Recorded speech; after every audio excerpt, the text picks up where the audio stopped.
ভাই দেখেন আমরা যারা ফ্রি ফায়ার খেলি তারা একটু সাবধানতা অবলম্বন করি, কারণ দেখেন ফ্রি ফায়ারের মধ্যে এখন শয়তানের মতো দাঁত জ্বালা একজন ভয়ঙ্কর রূপে দাঁড়িয়ে আছে। সেটা হলো ফ্রি ফায়ারের মতো একটা পৃথিবীর বাইরে দাঁড়িয়ে আছে। তা আমরা যেটা শুনেছি সেটা তারাই এরকমভাবে বানিয়েছে যে বাংলার পৃথিবীর বাইরে একটা দাজ্জাল শয়তান নামক একটি ব্যক্তি রয়েছে বা বস্তু রয়েছে, জীব রয়েছে।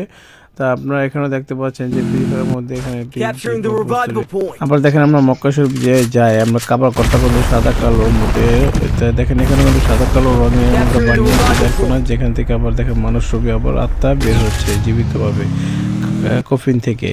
আবার এখানে দেখতে পাচ্ছেন যে আপনারা জায়নামাজের মধ্যে আরবি লেখা, তারা আরবি লিখেছে যেখানে তারা পড়বে, লাফাবে, পারাবে, হ্যাঁ, এবং এখানে খুনাখুনি করবে এবং এটার উপর গুলি করবে।